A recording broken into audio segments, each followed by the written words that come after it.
Well, thank you very much for the invitation. It's very nice to be here.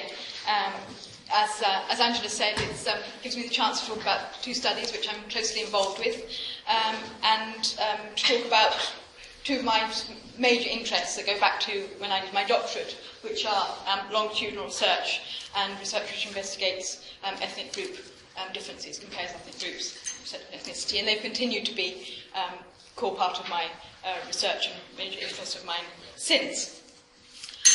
And so this talk really does give me a chance to bring them together. So it's very nice to be here. Okay, so this is what I'm going to cover today. First, to say a little bit about why longitudinal perspectives are important in general. I'm not sure how much experience you have of analysis, but you're probably au fait, at least with cross-sectional analysis, so I'll say a little bit about that, about the addition of longitudinal dimension, and then say why it's particularly important, potentially adds additional value to research on ethnicity and ethnic group comparisons. But I also want to point out some of the challenges in doing this as well, and one of those challenges is what data sources you might have available to research your question of interest. And so then I'm going to talk about these two particular surveys, the Millennium Cohort Study and Understanding Society, and just talk about possible examples or possible research questions if I can compete with the coffee cups next door. And then there'll be a chance for discussion at the end. But before talking about longitudinal data, it's probably worth saying there's already a wealth of cross-sectional data that we can use for answering very interesting questions, comparing ethnic groups, researching questions of interest and relevance to ethnicity. And these are some of these you may have come across. National Survey for Minorities, quite old now, goes back to 1994, but still quite well used. Labour Force Survey, large regular quarterly survey, Family Resources Survey, Citizenship Survey, even if that's now going to be discontinued as of this spring. The Ethnic Minority British Election Study, which was just in the field last year, over the time of the election, and so on. So there's lots you can do without taking a longitudinal perspective, but I think longitudinal perspective gives you more. I think it really enhances our understanding of the social world. And these are some of the reasons why doing longitudinal analysis can give you direct insight into causal processes. A lot of the time when we analyse associations, we can say, well, these might be causal, but in cross-sectional data you can't really tell which came first or which came second. When you've got longitudinal data, there may be caveats around one thing causing another, but you can at least tell which came first and which came second. And that can give you a much greater handle on causal processes, which is, after all, one of the things as social scientists that we primarily want to understand. Longitudinal research recognises explicitly that people's circumstances are dynamic rather than stable. There aren't lone parents and married people and poor people and not poor people. People become poor, they get married, they become lone parents, they cease to be lone parents. Lives are dynamic, and by analysing longitudinally, you can get some grasp of how those processes work. And for some particular, you can think of people being in states for particular given times. For some of those states, the duration is very important, whether something happens for a short time, for a long time. An obvious example here is thinking about something like poverty experienced in childhood. There's now quite a lot of research that shows if you experience poverty in childhood for a long time rather than a short time, it matters much more for future outcomes and current well-being. And of course, as well as people moving into an extinct state, some things you can think of just as inherently longitudinal. You can think of a period of unemployment that conjures up something that is inherently longitudinal. You want to know how long people stay in that state. And you want to know about what makes them move in and move out, what helps them to move in and move out. So it's worth doing generally. Why is it particularly interesting when we turn to ethnicity research? Well, for the first is I suppose what Mike say, sort of a descriptive issue. Patterns and processes may vary across ethnic groups. There's plenty, again, to think of cross-sectional analysis, there's plenty of evidence that if you look at characteristics across ethnic groups, they show a lot of variation, things like employment rates, health rates, or rates of ill health, educational levels, and so on. But are there actual differences in the processes that lead to these different states, these different outcomes as well? And that's much more an open question. And if there are, I think that improves our understanding of what it means to talk about ethnic groups, what we mean by an ethnic group. And it also challenges a lot of conventional wisdom about how processes that take place over time work and happen. If we find that processes are different for one group than for another, then it challenges our sort of kind of implicit assumptions that we've been working with up to that point. For my own research, I could give the example of looking at social mobility. And there's social mobility is central to a lot of sociological analysis and a lot of economic analysis as well. And it's not often unpacked what actually is going on, or thought to be going on when there's a transmission. What people are interested in seeing is whether there is transmission of advantage from one generation to the next. And the extent of that transmission of advantage from one generation to the next. But if that is shown to be different across different groups, some groups are not able to transmit advantage in the same way to the next generation, then that starts to make us think, okay, so what actually are we talking about when we're talking about transmission of advantage? What are the mechanisms involved in that transmission that it means it can apply to the majority, or it applies to the population as a whole, but doesn't apply to subgroup populations? So I think there's a way of interrogating a lot of our implicit assumptions when we start to look at differences in longitudinal processes across ethnic groups. There's also the issue that some questions we're interested in may be particularly relevant for particular ethnic groups or for comparisons across ethnic groups. An obvious example is what is the impact of the experience of racism on subsequent behaviours, preferences, outcomes, such as health or such as choices around labour market participation and so on. It doesn't make sense. That's a question you would only want to study when you're looking at people who might be subject to racism. It doesn't make sense to study the population as a whole. So there are also particular questions that longitudinal research, when it's applied, and bringing the ethnicity element in, can help us to answer. There may also be other examples, such as what are processes of transmission of things like values and attitudes from a migrant generation to a non-migrant generation. And again, that's only going to apply if you're looking at migrant groups and then their second generation children, rather than at a population which has lived in the same place over multiple generations. And finally, I think bringing together the longitudinal and the ethnicity can help us to understand ethnicity as itself. It's a term that's much used, much talked about. We talk about ethnic groups, we talk about ethnic group comparisons. What do we actually mean by ethnicity? And here again, I think it's very helpful to start to think of it as a process. How do people's identities develop? How do they develop over time in a temporal process? There's quite a lot of work from psychological literature about the development of ethnic identity, which is seen as something that happens primarily during adolescent years, or is something that's investigated primarily in adolescent years. But it seems to make intuitive sense that ethnicity is something that develops and comes into relief in particular under particular pressures or in particular circumstances, particularly circumstances where it's made to be salient. So, for example, on migration, or perhaps after on marriage or having children, when there are particular when your context you're surrounded by changes quite substantially, and also in response to external events.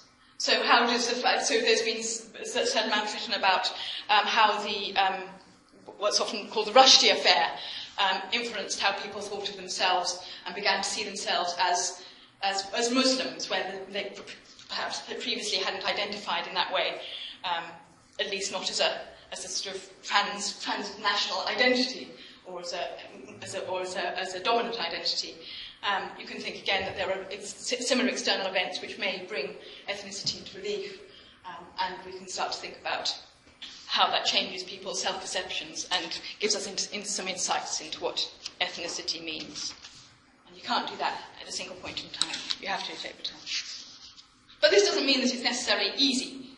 or that there are not many issues that have to be resolved before you can embark on your longitudinal research analysis, comparing ethnic groups or investigating ethnicity. For a start, there's issues about the meaning and coherence of what are measured as ethnic groups.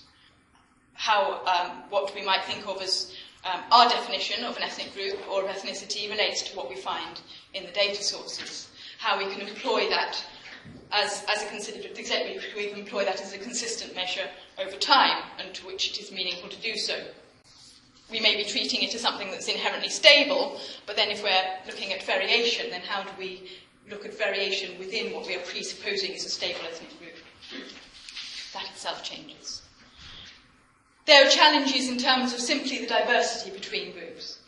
As soon as you start looking across just the UK's different ethnic groups, and even if you just define them in the relatively simple terms that are used in the censuses, there's huge diversity in terms of outcomes, in terms of things like educational level, employment rates, voting behaviour, values. So anything you might think of, there's lots of difference across ethnic groups. And if we're looking for a general story about processes and how the world is, then this diversity can really complicate things for us. It's very hard to find an overarching story which fits all that diversity. I think that's good in many ways, that it challenges our simple stories, as I said earlier, but I think it also makes life quite hard for us as researchers, as analysts. There's the issue of sample size, which is kind of a fundamental that I'll probably keep coming back to, that you can't do any analysis if you've got 3 people from your minority group of interest in your survey, however much you'd like to, and however interesting the source is in another way. And so it's very important that we have resources that are adequate to the task, and that does mean however you define ethnic group, you have a large enough sample size to be able to do a meaningful analysis. And this in part relates to the next point about attrition. All surveys have issues about whether those who respond to the survey are different from those who don't respond. So that may introduce particular biases. Longitudinal studies have the additional factor of non-response over time, or attrition. This can also dramatically reduce sample sizes, so that we think we've got a good sample to work with, and then when we come to look after 5 years, after 10 years, we find we don't have such a good basis for analysis. It can mean that if there's differential attrition, which there frequently seems to be by ethnic group, that our sample is getting biased in different ways depending on which group you're looking at. And as I've also pointed out, the attrition itself may in a sense be one of the things you're interested in. If people are being lost to a study more because they are more mobile and you're interested in the greater mobility of particular ethnic groups, then the people you're losing are the people you want to know about. And that I think is a major challenge. You often have to make compromises. We always have to make compromises in research. And because of looking for this, you're looking for your big sample size, you may then find that you're left with a resource which doesn't give you very many variables, where you have to operationalise your concepts, your variables of interest in ways that perhaps you wouldn't ideally like to if you could design everything from scratch. And you may be limited in terms of coverage. You may have to work with particular age groups, because that's what the data allows you to do, or particular geographies. Some studies only cover England, some only cover England and Wales, some cover England, Wales and Scotland, and some cover the UK. And finally, the final challenge, I think, is this issue of interpretation. You've done your analysis, you've found that there's some very interesting differences, then how do you interpret them? And there's primary difficulty that often in analysis of differences across ethnic groups, the implicit assumption or the implicit way they're read is that somehow the ethnicity is causing the differences. And that's, of course, not typically the case. It's something associated with that ethnic group that means that there are these differences in process and practices, which means that you've then got to go back, perhaps, and find out what that is. Gives you your next research project. But it is a challenge, I think, in both how to present it and how to interpret yourself, how to try and explain, once you've said, well, okay, there are differences, what they actually mean. having sort of highlighted the potential of longitudinal analysis to allow you to look at causal relationships, I think then it's probably particularly vexing in some ways that you have established, in some ways, causal relationships in one level, but then you can't. But then you're trying to be careful about not inferring causality on another level. And the final point, which is one I certainly struggle with, is that what's your point of comparison, what's your point of reference? And by having a point of comparison that's the majority, as we typically do, as I typically do, are you suggesting that that's the normal and that everything that veers from that is somehow different or other or strange? And there are ways you can present your findings to try not to do that, but it is, I think it's always there and always a danger. That, and it does seem logical often to use the majority because it's the biggest group as the point of reference, but it's then following on from that and suggesting that this is the normal that is problematic.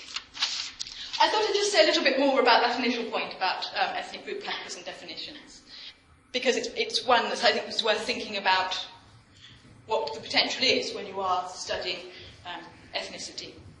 Longitudinal research. A lot of resources now have the ethnic group census categories, which some would say slightly unhelpfully, some would say helpfully, adaptively change every 10 years to a lesser or greater extent.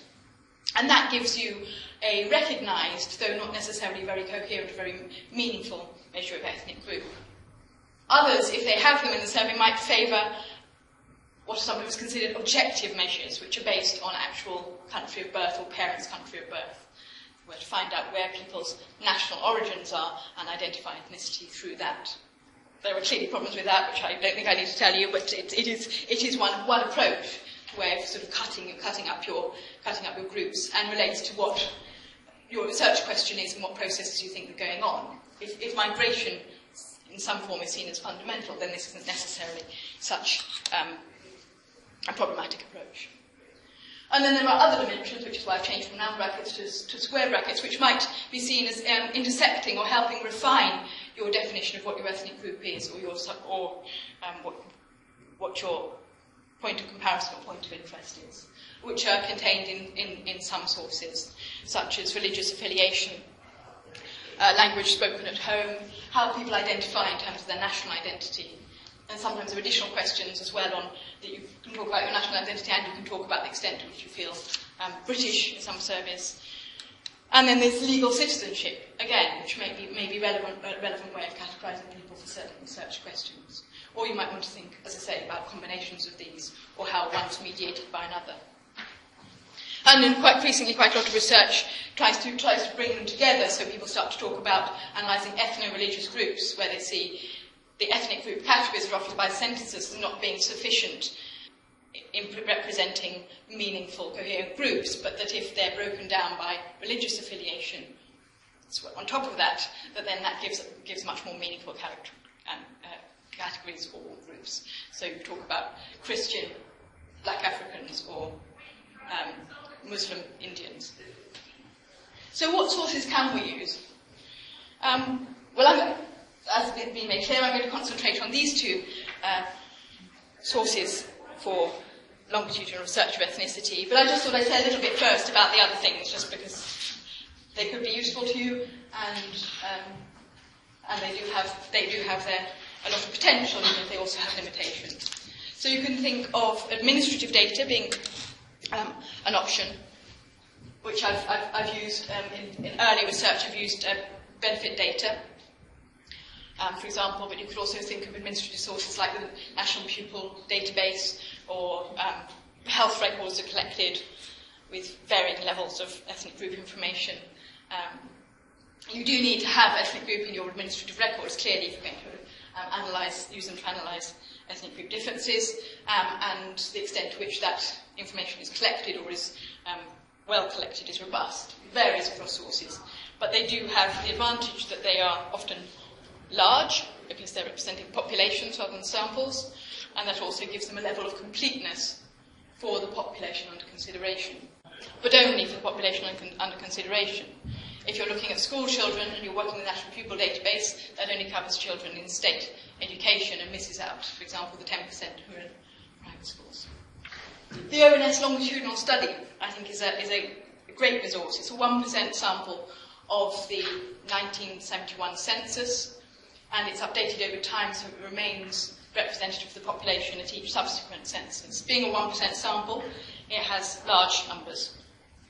It's a sample of the population of England and Wales, though there are now versions in Scotland and Northern Ireland, so they're more recent. Because it has information that's in the census from 1991, it has the 1991 ethnic group question, which you can then link back, if you feel so inclined, to. And it has the 2001 one, and it will have the 2011 one as well, which will be collected, I think, in about 4 weeks' time or something, isn't it? The census collects very little information, though, so you're quite constrained as to what analysis you can do. But these people are linked over time, and because it's a census, it's meant to be comprehensive, meant to be everybody. And then there are sample surveys. Longitudinal sample surveys without oversamples really aren't very useful for ethnic group analysis. If you think of things like the British Household Panel Survey, the English Longitudinal Study of Ageing, you would be hard put to do analysis and ethnicity using those. But there are some now which do have specific oversamples of minority groups in the UK. The reason why I keep stressing this sample size issue is because if you use the census categories, the minority group population is around 9%, so it is very small, and therefore you can't, 9% has to be 9% of a big number, or you have to have an oversample in order to get a number of analysis. The longitudinal study of young people in England is a study of 14-year-olds who are followed over time just in England. Or they started off just in England. They are allowed to move. But I'm not going to talk about that today, but it is another possibility. I think I probably said much about what the advantages and disadvantages are, but when you have the slides, there's a bit more on the advantages and disadvantages of these other sources. And just to highlight, one thing you can do with sample surveys is you can, on occasions, try to get them linked to administrative sources. So you get some additional information in that you can't necessarily collect from the sample, or to give a context. And for example, the longitudinal study of young people in England is linked to the National Pupil Database, so people can look at their school experiences over time in relation to what they're saying in the survey. So now I'll get on to the two studies I'm actually here to talk about. I'll start with the Millennium Cohort Study. And first I'll outline what its key features are. We're thinking of its key features for UK ethnicity research. It's a relatively large study. Say a bit more about how large. It has an ethnic minority oversample, which is achieved in this instance through oversampling areas of high ethnic minority population rather than screening for ethnic minorities themselves and achieving the oversample in that way. It's got incredibly rich content for the cohort. It's got full UK coverage, but it does only cover young children, or if you like, families with young children only. You can analyse the parents separately, but they are parents who have a child of the relevant age. And being the Millennium Cohort Study, those are children who were born roughly in 2000 or 2001. So the Millennium Cohort Study, it's what's called a birth cohort study. So a cohort study just takes children or people of a particular cohort, a particular age, like the longitudinal study of young people in England, people of a cohort of 14-year-olds, it takes a cohort from birth, in fact, from around, they were first surveyed at 9 months, but retrospective information, pre-pregnancy was also collected from mothers. And they were born across this period from September 2000 to December 2001. And they were selected, so the births were selected over, not like the National Child Development Study or the British Cohort Study from 1970, where they sampled in a particular week, or they didn't sample, they selected births from a particular week, all births to be their sample. This is spread out over time, so you can look at differences in terms of age in relationship to the school year, and so on. It's a much more spread sample. It's the sample of electoral wards that the children are taken from are stratified, and they're disproportionately stratified in order to achieve higher representation from the smaller countries of the UK to achieve higher representation from those from disadvantaged socio-economic backgrounds, and to achieve overrepresentation of certain minority ethnic groups, to the extent that those who live in areas which have overrepresentations of those groups, of minority groups. So initially, of course, they didn't talk to the children. The main respondents have been predominantly mothers, but partners are also interviewed, who are predominantly fathers, but not exclusively. The main respondent is the main carer, whoever that is. It might be the father, it might be, in some cases, it's the grandmother, but it's predominantly the mother. And there's been 4 waves of data collection so far. So first, when the child is the unit of analysis. The child was around 9 months, around 3 years old, 5 years old, and 7 years old. And the next wave of data collection will be when the children are aged 11. So it's got very rich content, and the content is collected from a variety of people in relation to the child. So you get a lot of different angles. For example, at the first week, it was predominantly from the mother and father. In this case, it was the actual mother and father they tried to talk to. But absent fathers are not covered by the survey. So it's only resident or what are called partly resident fathers who are covered in the survey. So there's a long main interview, let's say with the main carer, who's typically the mother, to reach self-completion. So each week there's this quite long interview with the main carer. Certainly, and that will still be the case at the next week, the age 11th week. And then a shorter interview with the partner, co-resident partner. And then they've also collected direct information from the children themselves, starting in the second wave when the children were through, in terms of height and weight, physical measurements, and also cognitive measures of cognitive assessment. And then these cognitive assessments, various exercises to assess their cognitive ability, so they're objective measures as well as subjective measures. And in the age 7, there was also a child self-completion, quite a short child self-completion, where they talked about their friendships and what they liked doing. And at age 11, there'll be a slightly longer child self-completion, because increasingly it's going to be the child who's the centre of the data collection rather than the parents as they get older. And there's also been teacher surveys, so information collected about the child from their main class teacher. And there was one at age 7, and there's one planned for England and Wales only at age 11. So just as they're about to move into secondary school.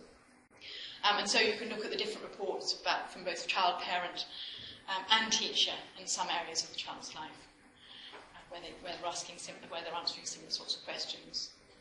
For example, one that gets asked of all 3 is about bullying, experience of bullying, and you get quite different answers depending on who you ask.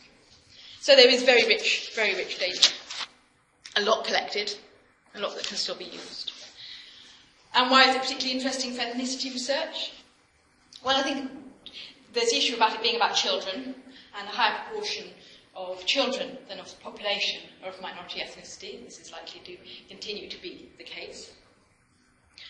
So this is 25% of the future. It's a very, very important part of the future, and looking at their experiences over time. So that's one reason. Also, there are a lot of areas that have been considered substantially of great interest, where you can look at them in much more detail using a resource like this. And one obvious area is the differences in educational outcomes in GCSE results, for example, across ethnic groups has often been commented on and discussed and explored. But how do children get to that point? Do they fall behind at some stage? Do they start well and get better, in the case of the ones who do particularly well? Or do they start off not so well and make great strides? And when do those strides happen? And how are they associated with other things that are going on in the child's life?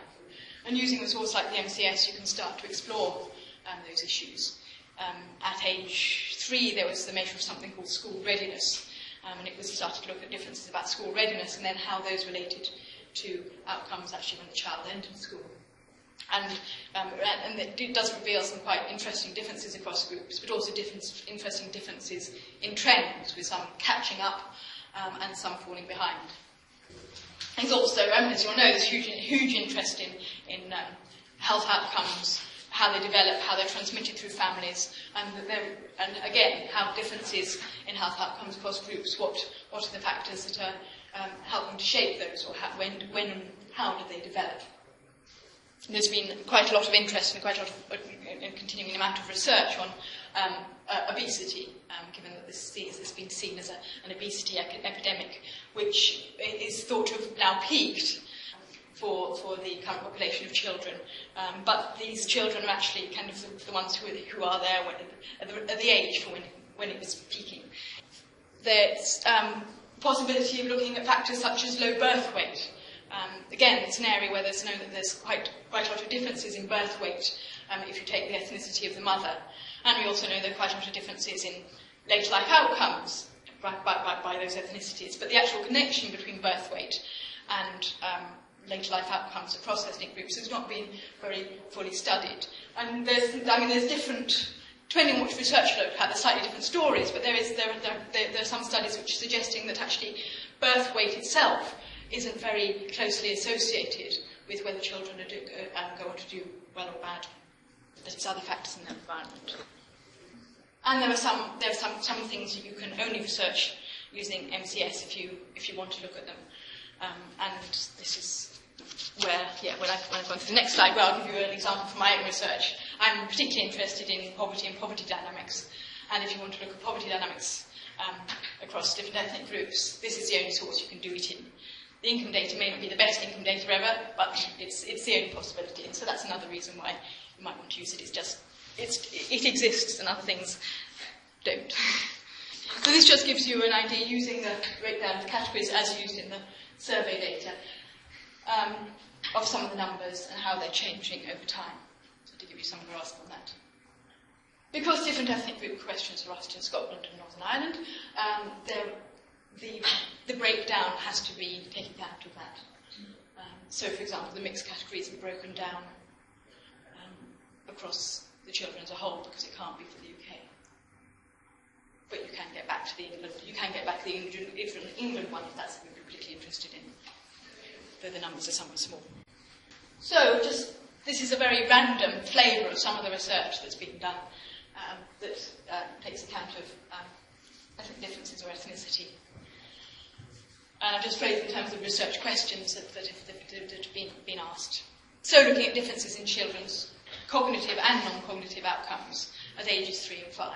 And so you can look, as I said, at how those change over time, whether they're consistent over the time, and how much you can attribute to differences in family characteristics, or this increasing interest in parenting styles. Was it parenting styles that makes a difference to children's behaviours? That's an example of splitting with children. You can also look at the parents in their own right, always acknowledging this point that they're only the parents who have a child of the relevant age, so they're not representative of all parents. But you can look at their partnership trajectories, for example, and see whether there are differences by ethnic group. I mentioned the example of looking at the role of low birth weight and its consequences as the child grow up.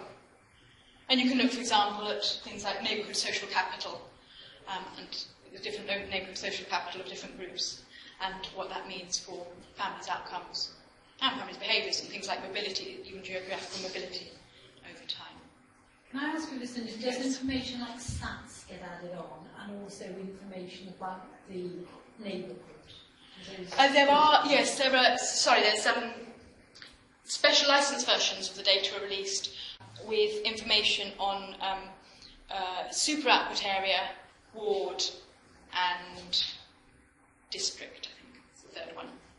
So the three different data sets which have these geographical identifiers, which enable you to use that information to match in geocoded data if you choose to.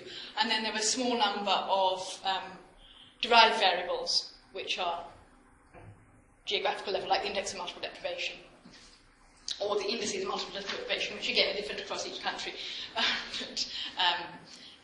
So the decile for where the child, where the child lives, where the child's family lives. Okay, let's go on to understanding society, which I've been working with for slightly longer. So this is the UK Household Longitudinal Study. Again, just to give you some key features, it's got large sample size. It's about a lot, though it's perhaps not as large as you might think from the number 40,000, because it includes lots of different elements, that 40,000, which is often cited in relation to its number of households. It covers all ages, so it's different from the MCS in that. It's a household design, so it's aimed to capture all the members of a household, information about all the members of a household. It has annual interviews, which again is seen as another key feature, so you get regular information over time at this consistent period. And it has a variety of content. It has a variety of content. I wouldn't say the content is as rich as the content in MCS, because it doesn't spend so much time collecting it, because in a sense people like talking about their children, but they aren't necessarily quite so motivated to talk for an hour about lots and lots of different things. Which is one of the aims of it, is to collect different sorts of information. So some of it rotates over the year, so you can get more content by not having it all the same every year. It's a panel study, which means it has this design of being all ages who are then... So it's representative of the population and should remain representative of the population over time, because the children born into the study become some sample members and, as it were, replace those who die. It's representative with the exception, therefore, of changes in the population through migration. It's around 40,000 households. I said I'd break this down a bit. It's a 28,000 household new sample, plus the old BHPS sample, the British Household Panel Survey sample, which is integrated at the second wave. So they're the old members, but they become part of this new study while they carry on being surveyed. It's got ethnic minority boost sample, around 4,000, which I'll say a bit more about, and it's got an innovation panel, which is where the data is collected separately. It's like a separate small survey to test methodological developments. All original household members are followed over time. Those who are 16 plus are interviewed each year, if they can be, and 10 to 15-year-olds complete a self-completion. And when they become 16, they get interviewed in their own right. All people in the household of an original sample member are interviewed, but they will only be interviewed as long as they're living with somebody who was in that original household.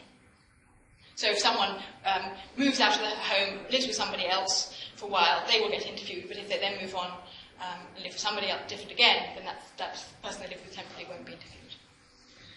So that's the basic design. Started in 2009, it has this 2-year fieldwork period, which means that even though it's been going since 2009, and we have 1 full year of data released from the first sweep, we don't have the whole of the first wave released yet, because it wasn't completed until the end of the year, and in the end of 2010, and it'll be released in 2011. And it's only in that full wave release, is this making any sense to anybody? So in the full wave release that we'll get the ethnic boost sample included, and therefore that it'll be suitable for this sort of analysis. So there is some data available, but the data is not very useful for the purposes that I'm talking about today.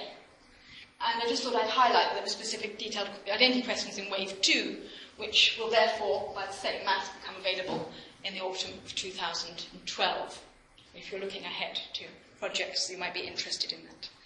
As I've said, it includes this 4,000 household ethnic minority boost sample, around 4,000 households, with a particular focus on 5 ethnic, or getting 1,000 adults each from 5 ethnic groups. Though it might be more or less when it finally comes to it. And those 5 ethnic groups, if you can call them ethnic groups, are Indian, Pakistani, Bangladeshi, Black Caribbean, Black African. And then it collects also other minorities to the extent that they are screened in. So the extent they're found in the screening areas and screened in. But there aren't sort of targets for getting those in the same way. So the design has been done on areas of relatively high concentration, and then screening household by household. So I think it's something like issuing about 40,000 households, 40,000 addresses to get these 4,000 households. So it's quite an intensive process. This boost sample is consists of 4,000 households of a range of ethnic groups. It's just focused towards 5 groups, and that's how the sampling design was carried out. And it depends on the fact that around 80-ish% of minorities live in 30% of wards, of areas. And they get everybody in the survey gets exactly the same questionnaire, including from sweep 2, the BHPS sample. But the boost sample gets an extra 5 minutes. Not just the boost sample, but also a random sample of 1,000 households from the whole, from the general population, from the 28,000 households. They also get these extra 5 minutes. And in some cases, recent migrants who may or may not be in the boost sample. So if they're not, they also get these extra 5 minutes. So it's not that there's a tailored questionnaire to different groups, it's that there's, for those who count as being eligible for these extra 5 minutes, they will get an extra 5 minutes of questionnaire time, which is actually quite useful, quite valuable. And this extra 5 minutes is designed to collect questionnaire content that is seen as particularly salient to ethnicity research agendas, and which there isn't space to capture in the main questionnaire. So it might be things that in an ideal world we'd like to ask of everybody, but it's a very tightly constrained questionnaire of 32-ish minutes, and you can't fit anything in. So it's not necessarily the content is seen as exclusively of interest to the boost, but it's that there's space to ask it there. So the questions that might be of general interest that are asked of everybody across the survey that you might be interested in analysing, and I've given just some examples there. And then there are these questions that are asked only in this extra 5 minutes of that particular sample. And these were based on quite an extensive consultation process about what users' research needs were and what wasn't carried elsewhere and what would be important to carry, and they cover these sorts of areas. And here's an example of these kind of additional content and how it pans out across the waves of the survey. So in wave 1, there's quite a lot of interest in collecting across the sample information that you would only need to collect once because it's about things that have already happened. So across the sample as a whole, you're collecting information about respondents, parents, education, for example, that sort of information. And we collected it from the whole sample, parental and grandparental countries of birth. And getting grandparental countries of birth actually makes this study quite distinctive, and the extent and the amount it can say about generational change and diversity in the UK. We also collect specifically from the extra 5 minutes migration histories and internal migration histories as well, because that's a particular issue potentially of interest for ethnicity research, information on remittances, which a lot of people are very keen on, and information on discrimination and harassment in addition. And then in subsequent waves, these bits we don't need to collect again because they're in the past. There's kind of something. There's a piece of content which will then get repeated, but not repeated every year. So in wave 2, we had added a suite of questions about identity and belonging, quite a detailed set of identity-related questions, capturing different dimensions of identity and belonging. And in suite 3, there's some general questions on social networks. We've amplified these and collected more in the extra 5 minutes on people's social networks, their composition, and things like whether they use the internet for their friendships, whether they have online friendships. And at the same time, the discrimination and harassment questions come back, they get repeated, so that we have longitudinal measures, which is very important in a longitudinal study. And then you can see that in wave 4, remittances then have their turn to come back after a slightly longer gap, and so you again have repeat measures. And we've got a suite amplifying some questions on wealth and assets that are specifically on financial literacy and some on religious activity. So if you're looking ahead, this data won't be available immediately, but if you look ahead, there's quite a lot of interesting research potential here. And you can also start to see how you might start to employ the repeat measures for analysing differences over time among across the same people. I can't give you any numbers because we don't have the full wave 1 release. case yet. But there should be good numbers for analysis, at least in the first couple of waves, all subject to that great issue of attrition that I mentioned earlier. And of course, as well as these specific measures, you can't analyse research questions related to specific measures unless you also have some other measures in as well. And so there's core content on issues such as employment and education, and something on relationships, and about the household context and so on. And then there's rotating content within the main sample as well that comes back every so many years that you can use to be part of your research question or your models. And there's also, from wave 3 onwards, in wave 3 they collected a series of cognitive measures, which again is quite unusual to collect cognitive measures of adults of all ages. They tend to be focused on those who are older or young children. And also some biomeasures being collected, but only not of the whole sample, only part of the sample. You just say that biomeasures roughly are. Oh, sorry, yes, I should know. Biomeasures are measures of, well, they include things like height and weight and waist size, and also blood, which is being collected from from part of the general population sample, which will be therefore used for DNA analysis. And there's lung function as well. And these are being collected by, in the first instance at least, they're being collected by nurse visits. So that's more like the health service for England. Okay, so these are just a selection of things you might or you could ask. Because it's all in the future, you can think of anything, which is quite a nice way of approaching research, I think, anything you could possibly do with a survey. And so these, with a focus again on longitudinal research questions. I think it's clear that, to a certain extent, initially in its first wave, this will be seen, in a sense, as a very useful cross-sectional resource for studying issues relating to ethnicity and ethnic group comparisons, a kind of fifth national survey of ethnic minorities, if you like, since it hasn't been one since 1994. But these questions are trying to focus on longitudinal research questions. And these are ones use questions not necessarily in the first wave, but that employ the fact of looking across some of the waves.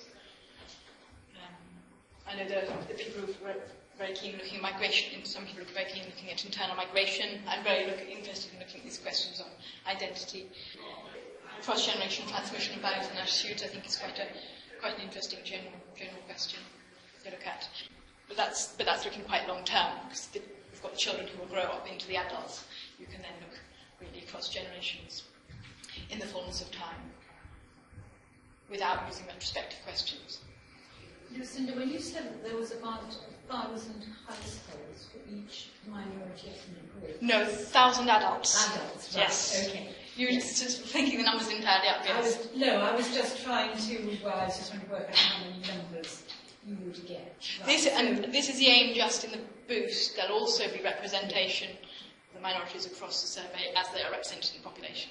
So really, I know that they are different populations, but if you wanted to look at the parents in MCS or adults in understanding society, you're going to have bigger numbers in understanding society if you want to look at adults. Yes, yeah. And a better absolutely. Sample, actually. Yes, yeah, no, definitely. As I say, at least for the first two waves. And you'll have you won't just have parents. But there are plenty of quite interesting things to do, because the MCS children are going to be 11 when the next interviewed, and you've got 10 to 15-year-olds filling in self-completion as well. And there'll be some overlaps. You could actually do quite interesting things looking across the two sources for that age range, for age 11. Because there'll be a lot of age 11-year-olds in the survey as a whole. So there could be some nice synergies.